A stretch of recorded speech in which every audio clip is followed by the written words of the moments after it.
Woo! Now that was exciting. Welcome to Frankenmuth, everybody. This is going to be our home for the month of April as we embark on a epic multiplayer challenge. 10 PC players, 10 console players, 2 different dedicated servers, set up identically. The same mods, the same map, the same save game. They are both going to be started at the exact same time in August, 9 a.m., $3 million in the bank, no starting equipment. And at the end of April, we will see which team is going to come out on top. This video is going to give you a little bit of a background of the challenge itself. What are the terms of play? What are the rules of the contest? And how is the winner going to be selected? So as I said, the servers are set up identical. There are 2 10-slot dedicated servers that are running in the exact same data center in Atlanta, Georgia. They're going to be set up with the Frankenmuth server from the Giants Mod Hub. They're also going to be set up with a bevy of console-compatible mods, cross-play mods, again from the Giants Mod Hub. Both teams will be playing with the exact same set of mods. There will be no advantage or disadvantage of either team as a result of having mods only available for one side of the team.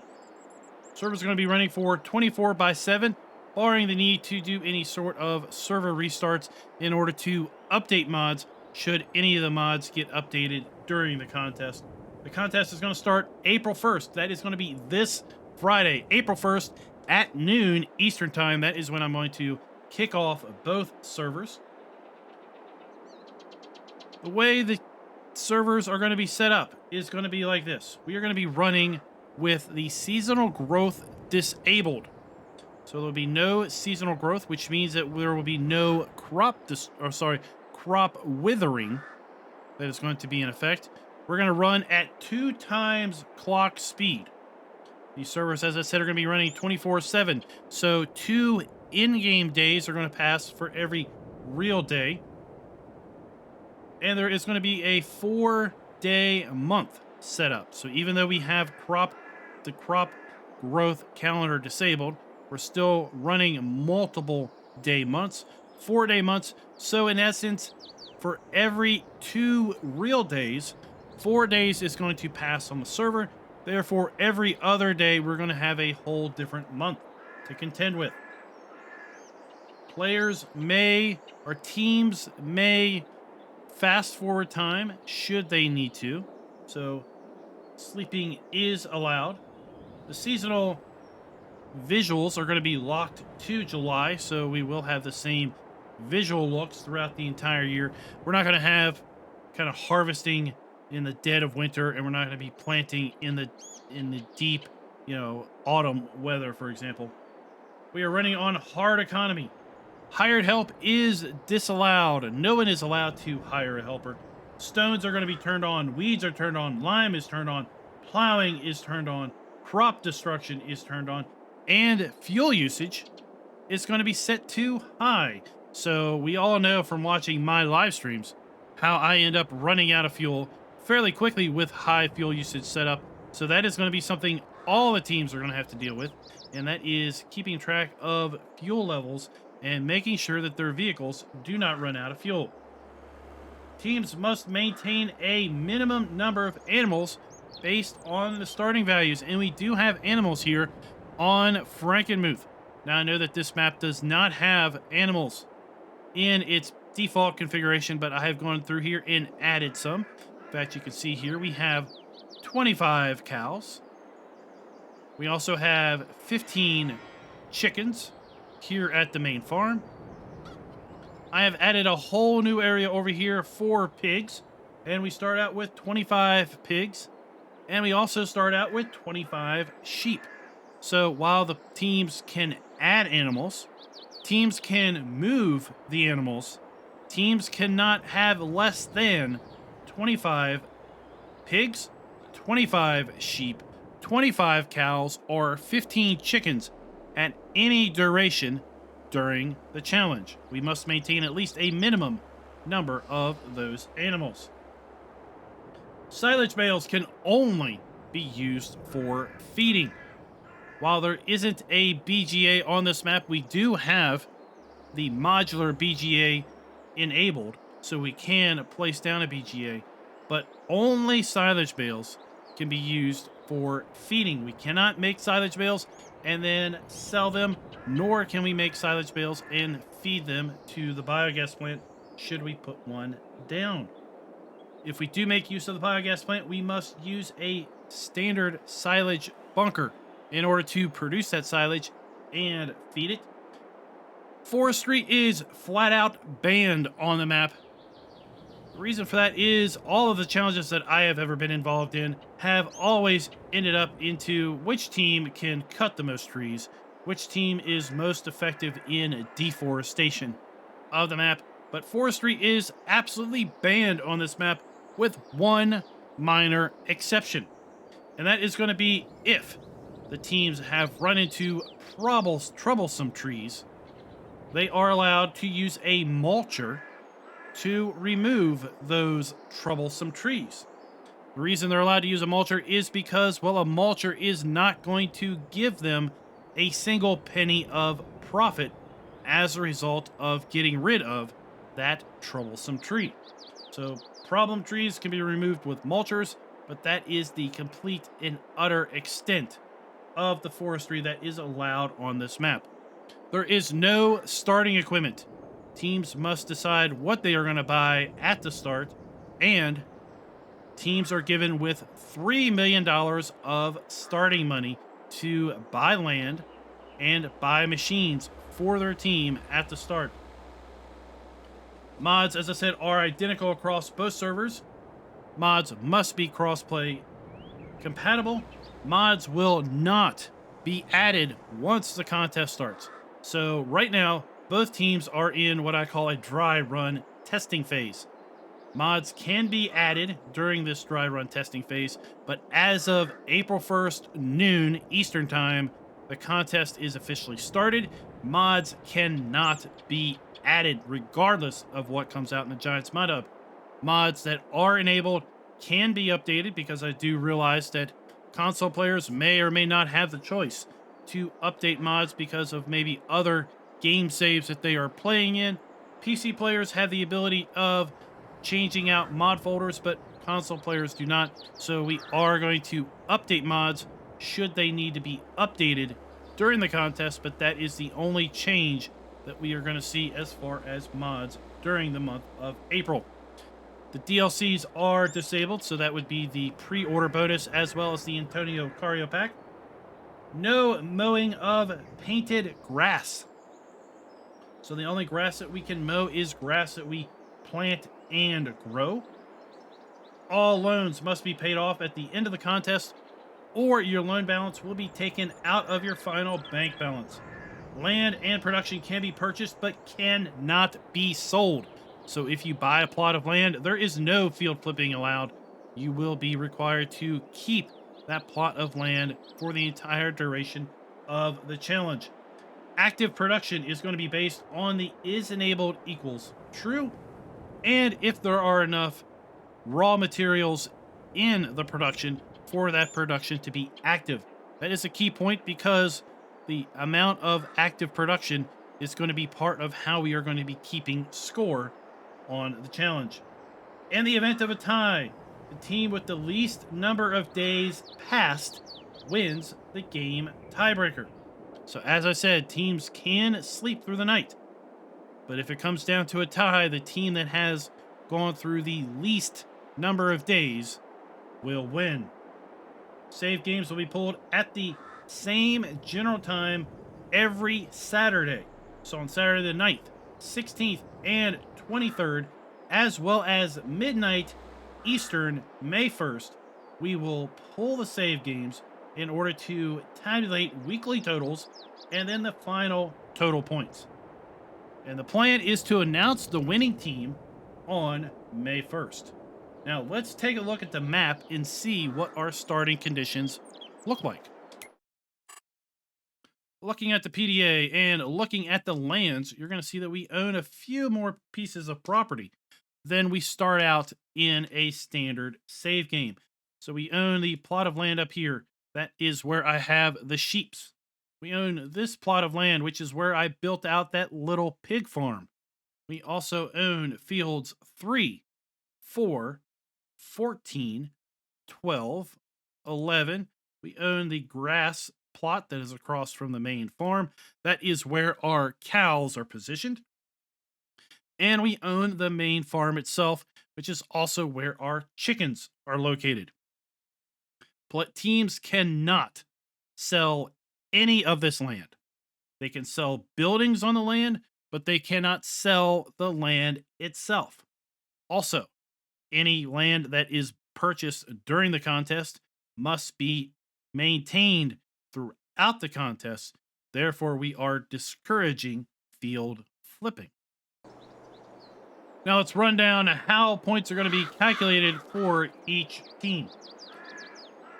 At the end of the week and at the end of the month, we are going to pull the save games, as I said, and analyze the save games for certain statistics. 25 points is going to be awarded to the team with the highest bank balance after deducting for the loan. So a significant portion of your points are going to be tabulated based on how much money you have. 25 points are going to be awarded to the team with the slowest slot count usage. So even PC players, you do have the ability to see how many slots you are using if you're using a cross-play enabled map or mod. So you do that by going to your career savegame.xml, and then there is a slot usage statistic. So we will be checking that because all the mods and the map are cross-play compatible. Therefore, the team that is using the least number of slots is going to get 25 points. 5 points are going to be awarded to the team with the lowest fuel usage, again, based on save game statistics. Now, as I said earlier, we're going to be running with high fuel usage enabled, but it is going to be very important to maybe have the most fuel efficient vehicles you possibly can, because you're going to get 5 bonus points for using the least amount of fuel over the course of this challenge. 5 points are going to be awarded to the team with the highest worked hectares, based again on field game stats. That means that you are going to be awarded bonus points for working the most land. You're also going to get 5 bonus points if you are the team with the highest threshed hectare count in the save game again. So threshed hectares are going to be harvested fields. So you're going to get bonus points for harvesting the most land during the contest. 5 bonus points are going to be awarded to the team that has used the least number of missions during the contest. So contracts are available and contracts can be used during the contest, but you are going to be awarded 5 points if you're the team that has done the least number of contracts. 2 bonus points are going to be given to the teams for each greenhouse that is owned and is operational. Now, operational is going to be established by looking at the save game and seeing if if the is enabled equals true flag is set in the save game, and 2, if the greenhouse has the appropriate needed inputs in order to be active. 5 points are going to be given for each active production. That includes a sugar mill, oil mill, flour mill, spinnery, grape processing, or biogas plant. So again, we're going to look at the is enabled equals true save value. And we're going to establish, does that production have the required inputs in order to be functional? And if it does, then 5 bonus points are going to be given for each active production. 5 bonus points are going to be given for active cheese, butter, and bread production. 10 bonus points are going to be given for each active Taylor and chocolate production. 15 bonus points are going to be given to each active cake and cereal production. And the reason that we have different bonus points based on different production elements is the ease or difficulty of having those production elements run. Greenhouses are fairly simple. Therefore, you get the least number of bonus points for those. Whereas making cakes or cereal is a bit more complex because either it involves several different inputs or it requires multiple production ahead of that finished good in order to be produced. So you're going to get more bonus points if you have more bakeries operating cakes, for example. 20 bonus points are to be given to the team that has found all the collectibles. There are collectibles on this map, and if a team happens to spend time running around and finding all 100 collectibles, then they will get a bonus of 20 additional points. If they exist on the map, this is going to be calculated. This is going to be calculated just once, not weekly. So what I mean by that is, up to this point, all of these points tabulations are going to be calculated weekly. And at the end of the month, each weekly point tabulation is going to be added up to come up with the total score.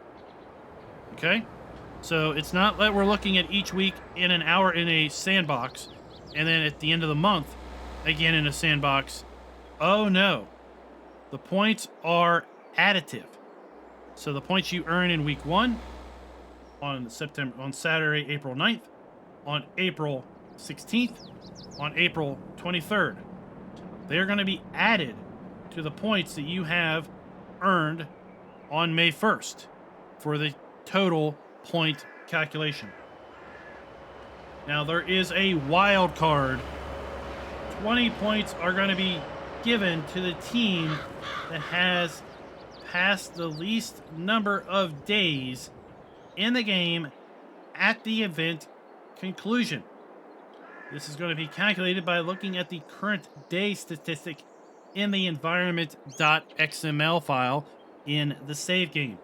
So while we have a tiebreaker that is going to be calculated by the team that has the least number of points passed, we also have a wild card of 20 bonus points being granted to the team that has the least number of days passed.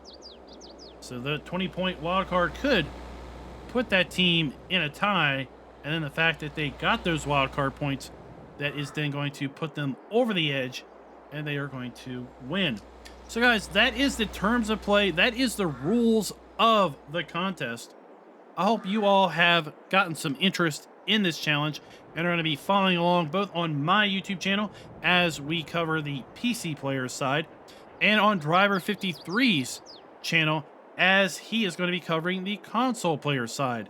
And if anybody is willing or wanting to maybe try this on their own dedicated server, or heck, even play along at home in single player, I will be posting the save game, the starting save game that all teams are going to be using. And I'm going to be posting a link to the terms of play, which I just ran through, also down in the description below. Remember, if you are going to use mods, do use them. They must be cross-play compatible. Therefore, they must come from the Giants Mod Hub. No exceptions. If you say, well, I can't play without guidance steering, then you cannot participate in this challenge at home. That's just the way it's going to work, because that is going to give you a distinct advantage over anyone else who is abiding by these terms of play. Let me know what you think down in the comments below of this PC versus console challenge. In the end, it is all for fun, right? It's all for fun. We're not going to be screaming PC Master Race. We're not going to be screaming Console Master Race or whatever they say. In the end, it's all about having fun and making use of a brand new feature that is available in Farm Sim 22, and that is allowing console players to play on 24/7 dedicated servers with PC players, or in this case, against PC players on a completely level playing field. And until next time, happy farming.